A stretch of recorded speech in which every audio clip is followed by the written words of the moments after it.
नमस्कार प्यारे विद्यार्थियों, सभी को नमस्कार, गुड मॉर्निंग, गुड आफ्टरनून। प्यारे विद्यार्थियों, आज फिर एक महत्वपूर्ण विषय पर चर्चा करने जा रहे हैं, जो कि बीएड पार्ट 1 का जो पेपर है, पेपर 3 टीचिंग एंड लर्निंग, उसमें एक महत्वपूर्ण सब्जेक्ट है, टॉपिक है, और उसमें एक विषय है कि अधिगम क्या होता है और अधिगम के सिद्धांत। उसमें अधिगम के 3 सिद्धांत दिए हैं। लर्निंग की 3 थ्योरीज है। पहले जो थ्योरी है वो प्रयत्न में भूल का सिद्धांत, जिसको थॉर्नडाइक ने दिया। दूसरी क्लासिकल कंडीशनिंग यानी परंपरागत अनुबंधन का सिद्धांत, जिसे पैवलोव और वाटसन ने दिया। तीसरा ऑपरेंट कंडीशनिंग, जिसे हम क्रिया प्रसुप्त सिद्धांत कहते हैं, जिसको B.F. स्किनर ने दिया। इस थ्योरी में ये 3 सिद्धांत हैं इस पूरी यूनिट में। और इस यूनिट में लर्निंग वाला जो पहला यूनिट है और लर्निंग का ही दूसरा यूनिट है, उसमें अंदर ये तीनों थ्योरीज हैं। और इन 3 थ्योरीज में से 2 थ्योरीज पेपर में अवश्य आती है। तो आज इसी पे चर्चा करने जा रहे हैं। प्यारे विद्यार्थियों, सबसे पहला जो प्रश्न स्टार्ट होता है वो होता है कि लर्निंग क्या है, अधिगम क्या है, सीखना किसे कहते हैं। तो ये प्रश्न एक मनोवैज्ञानिक दृष्टिकोण से हम इसका अध्ययन करें तो जब हमें जो कुछ पता है या जो कुछ हम जानते हैं, उसमें जब हम नई चीजें ऐड करते हैं या जो हमें पहले पता है, पूर्व के व्यवहार में परिवर्तन करके जब हम नई चीजें अपने व्यवहार में लेके आते हैं, उसे हम सीखना या लर्निंग या इसे हिंदी में कहें अधिगम कह सकते हैं। जब हमारे बिहेवियर में एक्सपीरियंस के द्वारा, नॉलेज के द्वारा, ट्रेनिंग के द्वारा चेंज आता है तो उसको हम लर्निंग या अधिगम कहते हैं। Change in behaviour through experiences, knowledge, skill, training, that is called learning. Learning is a continuous process. सीखना जो है वो निरंतर चलता रहता है। कोई भी व्यक्ति अपनी परिस्थितियों से संघर्ष करता है, इन्वायरमेंट में एडजस्टमेंट होता है और नई चीज़ों को अपने बिहेवियर में लेके आता है, वो ही सीखना है, वो ही लर्निंग है। अब बात आता है कि मनोवैज्ञानिक दृष्टिकोण से सीखने के जो सिद्धांत है उसको हम 2 भागों में विभाजित करते हैं। एक जो स्कूल है मनोविज्ञान का, उसे कहते हैं व्यवहारवाद यानी बिहेवियरलिज्म, और दूसरा स्कूल है संज्ञानवाद यानी कोग्निटिविज्म, जिसे हम कहते हैं। 2 प्रकार के स्कूल हैं जिन्होंने अधिगम के सिद्धांतों को वर्णन किया। अब बात आती है कि व्यवहारवाद क्या है और संज्ञानवाद क्या है। व्यवहारवाद क्या है? मनोविज्ञान का ऐसा स्कूल, मनोविज्ञान की ऐसी विचारधारा जो सीखने का संबंध हमारे क्रियात्मक पक्ष से लेता है, यानी साइकोलॉजिकल, साइकोमोटर, जिसे हम कहते हैं साइकोमोटर। साइकोमोटर प्यारे बच्चों, हमारे बिहेवियर के 3 पार्ट होते हैं। सबसे पहला है कॉग्निटिव, दूसरा है अफेक्टिव और तीसरा है साइकोमोटर। अब यहां पर बात यह है, ये जो लास्ट का कॉन्सेप्ट हमारे बिहेवियर का है वो व्यवहारवाद से संबंधित है। व्यवहारवाद कहते हैं कि हमारी जो लर्निंग है वो कंडीशनिंग पे डिपेंड करती है। और कंडीशनिंग भी किसकी? There are 2 factor, one is S and one is R. व्यवहारवाद स्कूल है वो साइकोमोटर यानी क्रियात्मक पक्ष पर बल देता है और वो कहता है कि हमारा जो सीखना है वो 2 तत्वों पर निर्भर करता है, one is S, another is R. S का मतलब है प्यारे विद्यार्थियों स्टिमुलस और आर का मतलब है रिस्पॉन्स, यानी एस उद्दीपन और आर अनुक्रिया। हमारी जो भी लर्निंग होती है वो इन 2 फैक्टरों से डिटरमिन होती है। इन्वायरमेंट का कोई भी फैक्टर जो हमें कोई एक्शन करने के लिए प्रेरित करता है, कोई काम करने के लिए मोटिवेट करता है, दैट इज कॉल्ड स्टिमुलस। और उस स्टिमुलस को लेके हम जो एक्शन करते हैं वो हमारा रिस्पॉन्स होता है। इन जनरल बिहेवियर हमारी जो लर्निंग है वो दो फैक्टरों पे डिपेंड करती है, एस एंड आर। एस क्या है, एनवायरनमेंट का कोई भी फैक्टर जो हमें कुछ काम करने के लिए प्रेरित करता है। आर क्या है, हमारे द्वारा किए गए काम। ये जो एस है, यदि ये आपका स्ट्रॉन्ग बॉन्ड है, इट मीन्स एस में इतनी पावर है, एनवायरनमेंट का कोई ऐसा फैक्टर जो बहुत ज्यादा आपको अट्रैक्टिव कर रहा है, कुछ एक्शन करने के लिए प्रेरित कर रहा है, और उसके कारण जितना ज्यादा मजबूत आपका एस होगा उतना ही आपका आर जो है ज्यादा होगा, उतने ही ज्यादा आप क्रिया करेंगे। और एस और आर का बॉन्ड जो है आपकी लर्निंग को इफेक्ट करेगा। तो यदि इनका बॉन्ड अच्छा है तो आपकी लर्निंग अच्छी होगी। इस बॉन्ड में यदि प्रॉब्लम है, एस इतना अच्छा नहीं है, तो आपका आर भी अच्छा नहीं होगा, स्टिमुलस अच्छा नहीं वातावरण से मिलेगा, तो आप क्रिया भी हल्की करेंगे। अब कई बार बच्चे प्रश्न करते हैं कि सर हम परीक्षा में सफल नहीं हुए। तो इस सिद्धांत की बात मैं करूं तो जो उनका प्रयास था, यानी जो उनका एस था, एस मीन्स वो पेपर में अच्छे नंबर लेना चाहते थे, तो वो उनके एस फैक्टर जो है वीक था, मतलब वो उससे मोटिवेट नहीं थे। यदि वो मोटिवेट होते तो काम कर दे और वो सफल हो जाते। इस प्रकार व्यवहारवाद क्या कहता है कि हमारी जो लर्निंग है वो हमारी एक्सरसाइज पे डिपेंड करती है, हमारी क्रियाओं पे डिपेंड करती है, हमारे रिस्पॉन्स पे डिपेंड करती है। और हमारा जो रिस्पॉन्स है वो अनुक्रिया पर निर्भर करता है, सॉरी उद्दीपन पर निर्भर करता है कि वातावरण का क्या फैक्टर है जो जिसके अगेंस्ट जो हम काम करें, ऐसी क्या चीजें जो हम प्रेरित करें काम करने के लिए। ये तो है व्यवहारवाद, जो कहता है कि कंडीशनिंग के द्वारा हमारी बॉडी का एक कंडीशनिंग होती है और उस बॉडी की कंडीशनिंग के द्वारा हमारी लर्निंग होती है। ऑटोमेटिक वे से हम वो काम बार बार उन कामों को करते हैं और सीखते हैं। ये जो एस आर का बॉन्ड है, जितनी ज्यादा रिपीटेशन होगी उतनी ज्यादा लर्निंग होगी। बट इसकी क्रिटिसिज्म होगी व्यवहारवाद की। क्यों? ये मानता है कि मैन लाइक ए मशीन, परंतु ऐसा नहीं है। Man is a rational person, व्यक्ति के पास बुद्धि है, वो ऐसा नहीं कि कोई भी स्टिमुलस होगा और रिस्पॉन्स दे देगा, ऐसी कोई चीज नहीं है। तो इस प्रकार दूसरा स्कूल आया संज्ञानवाद, जिसे हम कोग्निटिविज्म भी कहते हैं।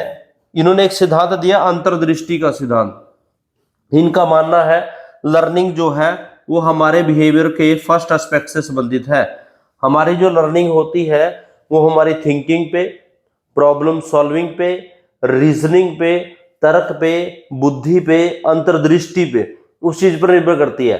हम कोई भी काम करता है एज ए रैशनल पर्सन करते हैं। हम जो भी एक्शन करेंगे, लर्निंग हमारी जो भी होगी वो डिपेंड करेगी हमारी कोग्निटिव एबिलिटीज पे, कि हमारी कोग्निटिव एबिलिटीज कितनी ज्यादा है, वो हमारी लर्निंग को इफेक्ट करेंगे। तो इस प्रकार सीखने के सिद्धांतों को हमने दो वर्गों में वर्गीकृत किया, एक व्यवहारवाद, दूसरा संज्ञानवाद। व्यवहारवाद जो है वो बिहेवियर को मेन मानते हैं, और बिहेवियर में क्या कहते हैं, संबंधवाद यानी करेक्टिविज्म की बात करते हैं। और किस किस का संबंध, एस और आर का संबंध। ये कहते हैं कि हमारी बॉडी जो वो एक्शन करती है जो एस और आर के द्वारा होता है, और हमारी जो लर्निंग डिपेंड करती है।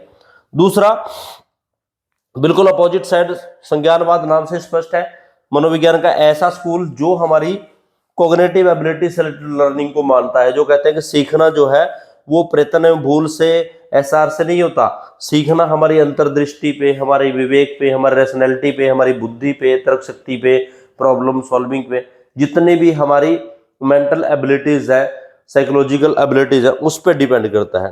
तो प्यारे विद्यार्थियों, इसी के संदर्भ में आज हम एक सिद्धांत जिस पे चर्चा करने जा रहे हैं वो है प्रयत्न एवं भूल का सिद्धांत, जिसे हम ट्रायल एंड एरर थ्योरी भी कहते हैं। This theory is given by Thorndike. यह सिद्धांत जो है थॉर्नडाइक के द्वारा दिया गया।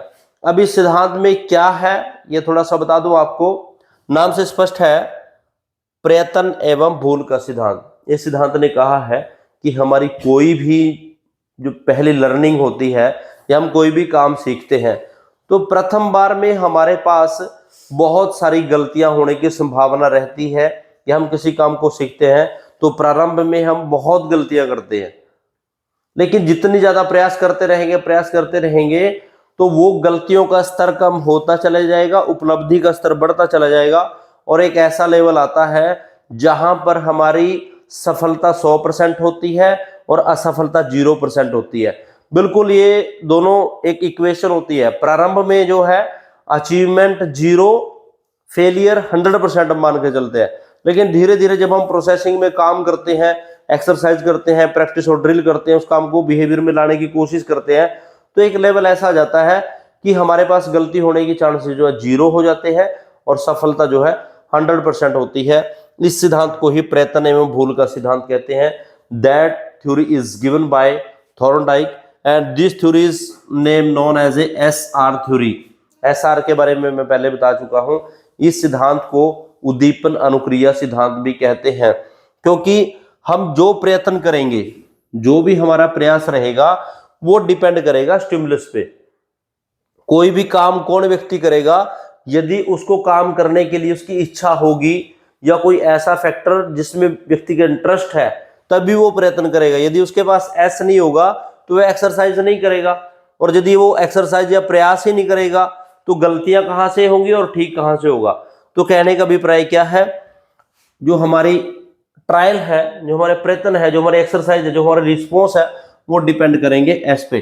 तो इस प्रकार इस सिद्धांत में थॉर्नडाइक ने बताया कि जैसे जैसे हम प्रयास करते हैं तो बहुत सारे हमारे बिहेवियर में चेंज आते हैं, बहुत सारी क्रियाएं अनुक्रियाएं हम करते हैं किसी काम को करने में, लेकिन प्रारंभ में असफलताएं अधिक होती हैं। धीरे धीरे जब हम एक्सरसाइज प्रैक्टिस करते हैं, उनको अपने बिहेवियर में अप्लाई कर लेते हैं, तो गलतियां कम हो जाती हैं, सफलता अधिक हो जाती है। तो इस सिद्धांत में इस सिद्धांत में थॉर्नडाइक ने अपने एक एक्सपेरिमेंट किया, और उस एक्सपेरिमेंट के बारे में आपको बताता हूं। एक भूखी बिल्ली, उसको एक पिंजरे में रखा, और पिंजरे में एक ऐसा बटन लगा दिया, उसमें एक ऐसा लीवर लगा दिया कि जिसपे पैर रखते थी वो सामने खाना था, वो खाना उसके पास आ जाता था। ये उसके एलिमेंट थे प्रयोग करने के। एक बिल्ली, एक पिंजरा लिया, उसमें बिल्ली, और बिल्ली भूखी थी, बिल्ली रजी हुई नहीं थी। एक पिंजरा, उसमें एक बिल्ली, वो भूखी थी, और उसके सामने खाना रख दिया और पिंजरा बंद कर दिया। पिंजरे में एक ऐसा लीवर था जिसपे पैर रखने के बाद वो खाना जो है उस बिल्ली के पास आ जाता। तो प्रारंभ में जब बिल्ली बहुत भूखी थी, बिल्ली ने खाने को देख लिया, लेकिन बिल्ली उस खाने पर पहुंचने के लिए बहुत सारे प्रयास किए, बहुत सारे घूमते रही, वो पिंजरे में घूमती रही, फिर बैठ गई, फिर घूमने लगी। सडन ही अचानक ऐसा हुआ कि बिल्ली का पैर उस लीवर पे पड़ गया जिससे खाना अंदर आता था। तो बिल्ली का पैर उस पर पड़ने से उसके पास खाना आ गया और उसने खाना खा लिया। ये क्रिया लगभग काफी टाइम बाद दोहराई गई। जैसे जैसे ये क्रिया चलती गई, एक टाइम ऐसा आया बिल्ली ने कोई क्रिया नहीं की, बिल्ली ने सीधा गई, लीवर पे पैर रखा और खाना खा लिया। प्रारंभ में बहुत सारे प्रयास किए, बहुत सारी गलतियां हुई, पिंजरे में इधर उधर घूमी, लेकिन खाना प्राप्त नहीं हुआ। सडन बार बार काम करने से सफलता मिल गई, लेकिन धीरे धीरे सफलता मिलती चली गई, और बिल्ली के दिमाग में, उसकी बॉडी ने कंडीशनिंग होगी कि उस लीवर पर पैर रखने से ही वो खाना आता है।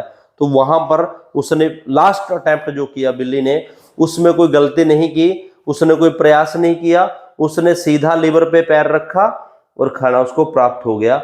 ये सिद्धांत में एक्सपेरिमेंट जो है किया गया है। थॉर्नडाइक ने मनोवैज्ञानिक दृष्टि से और भी बहुत सारे जो एक्सपेरिमेंट्स किए हैं, कबूतर पे किया है, बिल्ली पे किया है।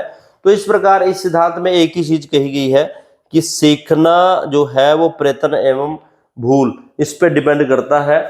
अब इसी के रिगार्डिंग मैं आपको इसका एक डायग्राम बताता हूं। देखिए थॉर्नडाइक ने क्या कहा है ट्रायल एंड एरर में, किसी कार्य को हम एकदम से नहीं सीख पाते। कोई भी काम सडन तो नहीं एकदम से हो सकता कि हम सीख ले। सीखने की प्रक्रिया में प्रयत्न करते हैं, प्रयास किए जाते हैं, पहली बार में बहुत सारी एक्सरसाइज की जाती है, बाधाओं के कारण भूलें भी होती है। प्रथम बार जब हम कोई लर्निंग करते हैं, कुछ चीज सीखते हैं, बहुत सारे प्रॉब्लम्स आती है, बहुत सारे बैरियर्स आते हैं, हम बहुत सारे भूल जाते हैं, हमारे याद भी नहीं रहता कि क्या करना है क्या नहीं करना। लेकिन जब हम बार लगातार प्रयास करते रहते हैं तो सीखने में प्रगति होती है और भूलें कम हो जाती है। किसी क्रिया के बार बार प्रयास करने से भूलों का ह्रास होता है, हमारी जो गलती है, एरर जो है वो कम होती है, और सीखने का जो है वो प्रयास बढ़ जाता है। इसलिए इस सिद्धांत को प्रयत्न एवं भूल का सिद्धांत कहते हैं। Learning is not a sudden activity, सीखना कोई एकदम से नहीं होता। हम आज की वर्तमान शिक्षा पद्धति में ये प्रयास करते हैं कि किसी भी बच्चे को एकदम से ही हम सभी चीजें सिखा दें, लेकिन एक मैच्योरिटी का एक फैक्टर है कि कोई भी चीज समय आने पर ही बालक सीख पाता है। तो प्रारंभ में जब हम सीखता होता है वो सडन नहीं हो जाता। कोई भी काम करते हैं, बाधाएं भूल बहुत सारी हो जाती हैं, लेकिन धीरे धीरे हम प्रयास करते हैं, बाधाएं कम हो जाती हैं, भूलें कम हो जाती है और सफलता का स्तर जो है अधिक हो जाता है। इस सिद्धांत में मुख्य बात क्या है? प्रयत्न और भूल के सिद्धांत की विशेषताएं ये है, किसी कार्य को हम एकदम से सीख नहीं पाते, ये मैंने आपको बता दिया। प्रयत्न और त्रुटि में किसी कार्य को करने के लिए अनेक प्रयत्न करने पड़ते हैं। इस सिद्धांत में कहा है कि ये सिद्धांत जो है वो तभी अप्लाई होता है कि जब हम बहुत सारे एक्शन हम करें, किसी काम को करने के लिए बहुत सारे प्रयास करेंगे, ये तभी संभव है। ये वर्ड्सवर्थ ने इस सिद्धांत के रिगार्डिंग बात कही है, प्रयत्न और त्रुटि में किसी कार्य को करने के लिए अनेक प्रयत्न करने पड़ते हैं। उसके बाद आ जाते हैं कि सिद्धांत किसने प्रतिपादित किया, ये मैंने बता दिया। E.L. थॉर्नडाइक एक व्यक्ति थे जिन्होंने सिद्धांत का निर्माण किया। E.L. थॉर्नडाइक, प्रयत्न एवं भूल का सिद्धांत उन्होंने बताया। इसमें थॉर्नडाइक ने अपने सिद्धांत की रचना में उपयुक्त, ये मैंने बता दिया।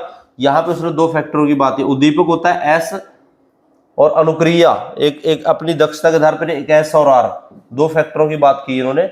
अपने सिद्धांत में क्या बताया कि सीखने के लिए दो फैक्टर जिम्मेदार होते हैं, एक होता है S जिसे उद्दीपक या उद्दीपन हम कहते हैं, और दूसरा होता है R जो हमारे दैनिक जीवन में हम जो है काम करते हैं। दोनों फैक्टरों को लेकर हम एक्सरसाइज करते हैं जिसके कारण हमारी लर्निंग होती है। उसके बाद इन्होंने क्या कहा अपने सिद्धांत में, वह उस समय तक प्रतीचार करता है जब किसी उसे सफलता नहीं मिल जाती। इसमें होती है धीरे धीरे अधिगम में सुधार होता है। ये मैं पूरी चीजें आपको पहले बता चुका हूं। अभी सिद्धांत की विशेषताओं की बात कर लेते हैं, ये इंटरेस्टिंग चीज है। What are the characteristic of this theory? अब इस थ्योरी में क्या कहा गया है? सबसे पहले इसकी विशेषता जिस पे हम चर्चा करते हैं वो है प्रेरक की उपस्थिति जो सीखने के प्रति रुचि निरंतरता को बनाए रखता है। पहला जो सिद्धांत ये क्या कहता है कि प्रेरक की उत्पत्ति यानी जो S है आपका उद्दीपक है वो होना जरूरी है। यदि बिल्ली भूखी नहीं होती तो शायद वो प्रयास नहीं करती। मतलब कि सीखने वाला आंतरिक रूप से प्रेरित हो तभी वो किसी काम को करेगा। यदि सीखने वाले के अंदर कोई लालसा नहीं है, उसके अंदर कोई प्रेरक नहीं है, उसके अंदर कोई मोटिव ही नहीं है, तो ये लर्निंग पॉसिबल नहीं होगी। तो उन्होंने कहा प्रेरक की उपस्थिति जो सीखने के प्रति रुचि निरंतर तो बनाए रखता है, कि सबसे जरूरी है कि आपके पास एक मोटिव हो, मोटिव ड्राइव्स हो, आपके अंदर वो लालसा होनी चाहिए, तभी आप किसी काम को करने के लिए बार बार प्रयास करेंगे। उसके बाद अनेक प्रकार की प्रतिक्रियाएं करना जो सही भी हो और गलत भी हो। इन्होंने कहा कि लर्निंग तभी होती है जब हम ये नहीं कि एक बार प्रयास कर दिया ये हम सीख पाएंगे नहीं पाएंगे। पहली बार कोई काम किया उसको छोड़ दिया, भी मैं इसको नहीं कर पाऊंगा, आपने एक बार ही प्रयास किया और उस काम को छोड़ दिया। कहते हैं कि असंभव कुछ नहीं है, संभव है लेकिन आप प्रयास करो। कोई भी व्यक्ति यदि किसी सफल परीक्षा में सफल नहीं होता तो कारण क्या है कि वो बार बार प्रयास नहीं कर रहा। वो यही कहा गया है। ये सिद्धांत तभी इंप्लीमेंट होता है, इस लर्निंग को तभी इंप्लीमेंट कर सकते हैं कि जब बहुत सारे रिएक्शंस आपको करने पड़ेंगे, चाहे वो गलत हो चाहे ठीक हो। गलत होने पे हमने उसको छोड़ना नहीं है और ठीक होने पे हम ये नहीं कह सकते 100% हम ठीक हो गए। तो कहने का अभिप्राय क्या है कि लर्निंग हमारी डिपेंड करेगी हमारे द्वारा किए गए रिस्पॉन्स, हमारे द्वारा किए गए एक्शन। उसके बाद इन्होंने कहा भूल या गलत क्रियाओं को न करना बल्कि धीरे धीरे समाप्त करना। उन्होंने कहा कि जैसे जैसे बार बार इस चीज पे बहुत सारी एक्सरसाइज करेंगे तो हम क्या करते हैं कि गलत क्रियाएं हमारे माइंड में रहती है कि ये चीज गलत है और ये चीज ठीक है, उन चीजों को हम रिमूव करते चले जाते हैं। और लास्ट कैरेक्टरिस्टिक में उन्होंने कहा लक्ष्य प्राप्ति प्रतिक्रियाओं एवं सहायक प्रतिक्रियाओं में क्रमिक संयोजन स्थापित होता है। कि जब हमारी अचीवमेंट होती है, जब हम सफलता की ओर बढ़ते हैं, तो हमारी सफलता में हमारे जो बाधाएं हैं और हमारे जो अच्छे काम हैं दोनों का ही कंट्रीब्यूशन होता है। हम जब प्रारंभ में कोई लर्निंग करते हैं वो डिपेंड करती है हमारे एक्सरसाइज पे, हमारे प्रयास पे। हमें प्रयास करने पड़ेंगे, चाहे वो गलत है चाहे ठीक है, सीखने की इच्छा रखनी पड़ेगी। उसके बाद जितने भी हमारी गलत और अच्छी क्रियाएं हैं उन दोनों को स्वीकार करना पड़ेगा। ये इस सिद्धांत की मुख्य विशेषताएं हैं। उसके बाद ये थॉर्नडाइक ने एक एक्सपेरिमेंट किया, इसके बारे में मैं आपको बता चुका हूँ। एक भूखी बिल्ली, उसको पिंजरे में रखा, एक लीवर था उस पे, उस लीवर को दबाने पे बिल्ली के पास भोजन आ जाता था। प्रारंभ में बिल्ली ने बहुत सारी क्रियाएं की, उसको भोजन नहीं मिला, लेकिन सडन ही एक प्रयास में उसने लीवर पे पैर रखा और उसके पास खाना आ गया। इसी प्रकार हमारा जो ह्यूमन बिहेवियर है, प्रारंभ में हम किसी कार्य को करते हैं और उसको सीखते हैं, हमें बहुत सारी समस्याओं का सामना करना पड़ता है। अब कोई भी व्यक्ति कहता है रिस्क उठाना, रिस्क उठाने का मतलब क्या है? हमें पता होता है कि इस काम को करने में समस्याएं आएंगी, लेकिन ये भी एक सत्य है कि वहां से सफलता भी आएगी। तो इस प्रकार बिल्ली ने प्रारंभ में बहुत सारे प्रयास किए, उसमें गलत प्रयास भी थे, ठीक प्रयास भी थे, और अंत में ऐसा हुआ कि जो उसने प्रयास किए अंत में उसकी सफलता जो है वो 100% होगी और असफलता 0% होगी। तो ये पूरे का पूरा एक्सपेरिमेंट है, इसमें एक्सपेरिमेंट किया गया है, ये इस तरह से बताया गया चित्र है इसका डायग्राम पे। ये बिल्ली लीवर इस पे वो कर रही है और बिल्ली के पास भोजन आ रहा है, ये दरवाजा खुलता है यहाँ से लीवर के पास, इस तरह से बताया गया सिद्धांत में। प्यारे बच्चों, अब मेन जो चीज सीखने की है वो ये है हमारे पास कि इस सिद्धांत के क्या तथ्य निकल के आते हैं, इस सिद्धांत की क्या फायदा है, ये सिद्धांत से क्या हमें सीखने को मिलता है, ये चीज मेन है। इस सिद्धांत में सबसे पहला है प्रारंभ में अनेक, इसके सिद्धांत जो इस सिद्धांत के जो प्रिंसिपल है, जो एलिमेंट्स है वो मेन है। वो पहला एलिमेंट क्या कहता है, प्रारंभ में अनेक लक्ष्यहीन क्रियाओं का करना। ये सिद्धांत कहता है कि जब हमारी लर्निंग होती है प्रारंभ में हमारी जो एक्सरसाइज है वो लक्ष्यहीन होती है, हम जो काम करते हैं हमें नहीं पता वो ठीक है या गलत है। ये कहता है सिद्धांत, ये तभी संभव होता है कि जब हम प्रारंभ में बहुत सारी एक्सरसाइज ऐसी करें जो लक्ष्यहीन हो, सीधे लक्ष्य पे नहीं जाती, हमें पता नहीं वो ठीक है या नहीं है, तो बहुत सारी एक्सरसाइज करनी पड़ती है। दूसरा, प्रेरणा द्वारा प्रयत्नों में तेजी लाना। प्रेरणा द्वारा मतलब क्या है, आपको अंदर से मोटिवेट होना पड़ेगा उस काम को बार बार करने के लिए। यदि आपके पास मोटिवेशन नहीं है, आप अभी प्रेरित नहीं है किसी भी काम को करने के लिए, किसी भी एक्शन को करने के लिए, तो आपकी लर्निंग नहीं हो सकती। तीसरा, ये कहता है कि आकस्मिक सफलता का प्राप्त होना, ये जरूरी नहीं कि आप बार बार प्रयास कर रहे हैं कब सफल होंगे, सडन आपको सफलता मिल सकती है, लेकिन कंडीशन क्या है कि आपको बार बार प्रयास करने पड़ेंगे, लगातार प्रयास करने पड़ेंगे। अभ्यास का प्रभाव, ये सिद्धांत कहते हैं कि लॉ ऑफ एक्सरसाइज, कि जब भी आप किसी काम को बार बार प्रयास करेंगे वहां सफलता अवश्य आएगी। Exercise is the law of success, प्रयास जो है वो सफलता का मूल मंत्र है। अभ्यास का प्रभाव आपके बिहेवियर में पड़ता है, जब आप किसी काम को बार बार करते हैं आपकी ऑटोमेटिक बॉडी की कंडीशनिंग हो जाती है। अब आपने देखा होगा बहुत सारे टाइपिस्ट होते हैं, वो ऊपर बात कर रहे हैं और फटाफट टाइप कर रहे हैं, फटाफट आपको निकाल के देते हैं। What is this? This is conditioning. There is a practice from body, उनके शरीर के द्वारा, उनके जो उंगलियां हैं उनके द्वारा, नर्वस सिस्टम के द्वारा वो कंडीशनिंग हो गई है। उसी तरह से उसी लेटर पे उनका हाथ जाएगा और फटाफट वो लेटर जो है तैयार कर देते हैं। तो वही कहते हैं कि ये सिद्धांत कहता है कि लॉ ऑफ एक्सरसाइज होता है। उसके बाद इस सिद्धांत की मुख्य बात है संवेदना और प्रतिचार में संबंध का ज्ञान। ये कहता है कि हमारी जो सेंसिटिविटी है, हम किसी काम को करने के लिए जो चेतना हमारे अंदर पैदा होती है वो डिपेंड करता है कि हमारा जो स्टिमुलस है वो किस प्रकार का है। संवेदना और हमारा जो एक्शन है और हमारी जो सेंसिटिविटी है या हमारा जो स्टिमुलस है उनके बीच में संबंध है। और उसके बाद ये कहते हैं सही प्रतिचारों का चुनाव, हमारे जो राइट एक्शंस है उनको हम सिलेक्ट करते हैं, जो नेगेटिव एक्ट है या गलत जो हमारी क्रिया है उनको धीरे धीरे रिमूव करते हैं और सही एक्शंस को, सही क्रियाओं को जो है हम चुनाव करते हैं कि ये काम मैंने किया। तो उनकी सिलेक्शन और रिजेक्शन दो चीजें लेते हैं। हम जब भी किसी काम को करते हैं बहुत सारी गलतियां आती है, हम सिलेक्ट करते हैं कि गलती यहाँ है, यहाँ है, ठीक कहाँ किया, वो यहाँ किया, यहाँ किया। कंटेंट का या किसी भी काम को सिलेक्शन और रिजेक्शन दो क्राइटेरिया हम लेके चलते हैं। तो ये सिद्धांत कहता है कि जो रिजेक्ट किया, जो काम हमारे गलत है उनको रिजेक्ट करना है और जो काम सही है उनको सिलेक्ट करना है। तो वो कहता है कि सही प्रतिचार, जो हमारी सही राइट एक्शन है उनका चुनाव करेंगे। और उसके बाद लास्ट में वही कहता है कि जो हमारी नेगेटिव या गलत एक्शन है, हमको पता है यहाँ से कोई आउटपुट नहीं आ रही, तो उस प्रकार की क्रियाओं को हम नहीं करेंगे। ये सिद्धांत के जो है मुख्य बिंदु थे। अब बात आती है कि ये सिद्धांत हम क्यों पढ़ें। As a teacher what is the significance of this theory, अध्यापक को इसका क्या फायदा, विद्यार्थियों को इस सिद्धांत का क्या फायदा। तो सबसे पहली बात, इसमें सबसे पहली बात है छात्रों को प्रोत्साहन। आप इस सिद्धांत से ये सीख पाते हैं कि जब हम किसी काम को करते हैं तो बार बार प्रयास करने से उसमें सफलता मिलती है। तो आप बच्चों को गाइड कर सकते हैं कि प्यारे विद्यार्थियों, यदि किसी मैथ में, गणित में, किसी विषय में, किसी काम करने में आपको समस्या आ रही है तो आप बार बार प्रयास करो, 1 महीने में, 2 महीने में, 3 महीने में, 4 महीने में आप उस काम में पूर्ण रूप से सफलता प्राप्त कर लेंगे। तो आप छात्रों को इस सिद्धांत के बेस पे जो है मोटिवेट कर सकते हो, उनको जो है प्रोत्साहित कर सकते हो, बच्चों को मोटिवेट कर सकते हैं, इनकरेज कर सकते हैं, उनको बता सकते हैं कि हो सकता है पहले में काम में कोई गलतियां हो, आपको सीखने में, समझने में, काम करने में। अब कई बार आप म्यूजिक का काम करो, आप प्लेग्राउंड का काम करो, आप शिक्षण का काम करो, कोई भी काम प्रारंभ में करोगे तो बहुत सारी गलतियां हो सकती हैं, आपके अंदर कॉन्फिडेंस ना हो, लेकिन जब आप उसको बार बार प्रयास कर सकते हैं तो आपकी ऑटोमेटिक बॉडी में वो चीजें आ जाती हैं। तो इस सिद्धांत से आप क्या कर सकते हैं, छात्रों को जो है मोटिवेट कर सकते हैं टीचर। उसके बाद सभी कार्य की प्रवृत्ति में विकास।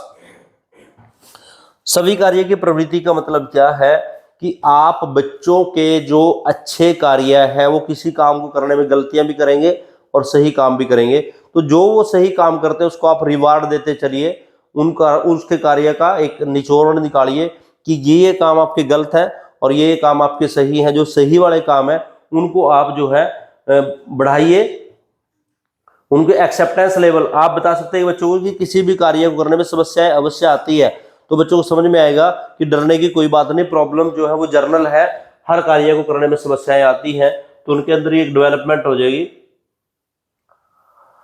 उसके बाद अभ्यास पर बल, that is a simple way. आप इस सिद्धांत से सीख पाए कि बिल्ली ने जितने ज्यादा प्रयास किए तभी वो सफल हुई। आप बच्चों को बोल सकते हैं कि कोई विषय कठिन नहीं है, आप जितने ज्यादा प्रयास करते रहेंगे, बार बार एक्सरसाइज करोगे तो आप सफल हो सकते हो। इसलिए हमें जो है प्रयत्न करने चाहिए, एक्सरसाइज करनी चाहिए, प्रैक्टिस करनी चाहिए, तभी हम जो है चीजों को सीख पाते हैं। उसके बाद उन्होंने बताया चिंतन शक्ति का विकास। जब हम किसी काम को करते हैं तो हमारे पास बहुत सारी चिंतन लगता है किसी कार्य को, किसी समस्या को हल करने के लिए। अब जैसे बिल्ली ने बहुत सारे प्रयास किए, फिर उसने ये देखा, अपने दिमाग से समझा कि पॉजिटिव एक्शन कौन थे और नेगेटिव एक्शन कौन थे। तो इस सिद्धांत से ये भी पता चलता है कि हम किन कार्यों के लिए चिंतन करें और किन कार्यों को रिमूव करें, किन को हम बार बार रिकॉल नहीं करने की जरूरत है और किन कार्यों को बार बार करने की रिकॉल करने की जरूरत है। तो हमारी जो थिंकिंग पावर है उसको कैसे डेवलप करें, इस सिद्धांत से हमें यह भी पता चलता है। उसके बाद नेक्स्ट है प्रॉब्लम सॉल्विंग। ये इसका फायदा है सिद्धांत का। इससे क्या है, समस्या समाधान विधि का निर्माण होता है कि जब हम किसी काम को करेंगे तो हमारे पास गलतियां भी होती हैं, अच्छे प्रयास भी होते हैं। तो जैसे जैसे अच्छे प्रयास होते हैं, हम आगे बढ़ते हैं किसी भी कार्य की समस्या के समाधान में, तो हमारी चिंतन शक्ति का विकास होता है। प्रॉब्लम सॉल्विंग जो हमारी एबिलिटी है उस चीज का जो है विकास होता है। समय एवं शक्ति की बचत। आप बच्चों को बता सकते हैं कि इस सिद्धांत के द्वारा किस प्रकार से हम धन को बचा सकते हैं, अपने समय को कैसे बचा सकते हैं, कौन कौन से कार्य प्रैक्टिस एंड ड्रिल के द्वारा बच्चों को हम सिखा सकते हैं। उसके बाद है सभी वर्गों के लिए उपयोगी। अब ये सिद्धांत जो है पहले बताया गया है कि ये व्यवहारवाद का सिद्धांत, और व्यवहारवाद काम करता है कंडीशनिज्म पे, संबंधवाद पे सिद्धांत। ये तो सभी बच्चों का मतलब क्या है कि कक्षा में कुछ ऐसे बच्चे होते हैं जो स्पेशल होते हैं। स्पेशल बच्चे मंदबुद्धि हो सकते हैं, स्लो लर्नर हो सकते हैं, धीमी गति से सीखने वाले बच्चे हो सकते हैं। उन सभी के लिए ये सिद्धांत जो है फायदेमंद है। तो इस प्रकार प्यारे विद्यार्थियों, आज एक अच्छे सिद्धांत के बारे में मैंने बताया कि लर्निंग क्या होती है, लर्निंग के स्कूल कौन कौन से हैं, और लर्निंग स्कूल में व्यवहारवाद क्या होता है और संज्ञानवाद क्या है, और व्यवहारवाद के एक सिद्धांत की हमने बात की, प्रयत्न एवं भूल का सिद्धांत, that is given bye E.L. Thorndike ने यह सिद्धांत दिया। इस सिद्धांत को प्रयत्न भूल का सिद्धांत क्यों कहते हैं, इसकी विशेषताएं क्या है, इसकी प्रिंसिपल्स क्या है और इसका शैक्षिक महत्व क्या है, ये हमारा आज का चर्चा का विषय रहा। उम्मीद करता हूँ, आशा करता हूँ कि आप इस लेक्चर से जो है अधिक से अधिक लाभ उठाएंगे और इसको अपने शिक्षण कार्य या शिक्षण व्यवसाय में प्रयोग कर पाएंगे। धन्यवाद, थैंक यू।